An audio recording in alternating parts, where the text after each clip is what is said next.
aborder, tiens, la modularité pour multiplier évidemment les usages sur un même espace, permettre l'appropriation et s'adapter au flex office. Tu en as parlé, Nathalie, ce fameux flex office, mais qui se développe, hein, attention, hein, le dernier baromètre d'Actineo le montre très clairement. Cette tendance-là à la modularité, est-ce que tu l'as évidemment détectée aussi, et comment est-ce que tu t'es adapté en fait? On a été obligé de s'adapter, effectivement. Pour créer de la modularité, il faut créer de la place. Clairement, il faut diminuer les postes de travail. C'est la raison pour laquelle on est passé, chez nous, on appelle plutôt bureau partagé que flex office. Et lorsque l'on diminue les surfaces de postes de travail, on est capable d'intégrer des espaces de coworking, des espaces de confidentialité, des espaces de détente qui permettent de nous adapter à ce qu'attendent nos collaborateurs et ce qu'ils viennent faire sur site au quotidien.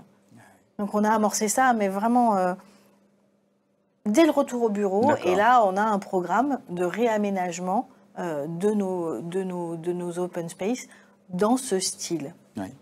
Benjamin, cette modularité, alors, elle se traduit beaucoup, évidemment, par des équipements qui deviennent mobiles. Exactement. Je vois des roulettes partout. Alors, on va en voir à l'écran. Là, on en a un exemple avec. Effectivement, on a un portant à vêtements. Donc portant, mais c'est pour illustrer en fait cette modularité, ce mouvement. Aujourd'hui, le bureau se résume plus à une table et une chaise. Le travailleur est agile. Et donc le mobilier va devenir aussi agile, par conséquent. Modulaire, on est sur des projets de développement de produits où on va pouvoir y trouver plusieurs fonctionnalités à un produit en pouvant le transformer, en pouvant le moduler. Et c'est ce que l'utilisateur recherche aujourd'hui, c'est-à-dire qu'il va pouvoir un peu être au centre du produit, oui. Et ça va permettre de lui d'exprimer toute sa créativité, comme le disait bien Patricio tout à l'heure. Ouais. Vincent, même question d'ailleurs, est-ce que du coup vous êtes amené à adapter vos gammes en ce sens? Grosso modo, je caricature en disant mettre des roulettes, j'imagine qu'il n'y a pas que ça. Non, bien sûr, il n'y a pas que ça, et je pense que tout ça est résultant du fait que le rapport ou l'utilisation du temps a changé des employés.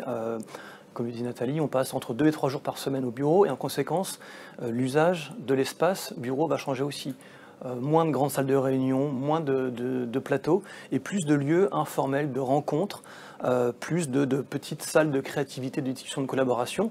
Donc nous, ce qu'on a eu à cœur de développer, ce sont des produits, comme on voit ici à l'écran, qui permettent d'échanger, de collaborer, de créer dans tous les lieux et de faire en sorte que nos idées nous suivent. Et nos idées ne restent pas confinées à une salle de réunion, mais nous suivent au bureau, à la cafette, à la salle de réunion.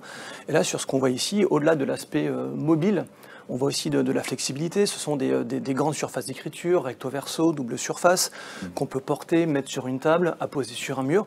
On a vraiment une flexibilité qui est maximale. Et sur l'exemple suivant, on va un petit peu plus loin dans le sens où on présente même des murs complets de tableaux qui sont aimantés, donc on peut accrocher, décrocher, emporter avec nous, écrire, effacer et recommencer. Donc c'est la collaboration à l'infini grâce à ces solutions. Ouais.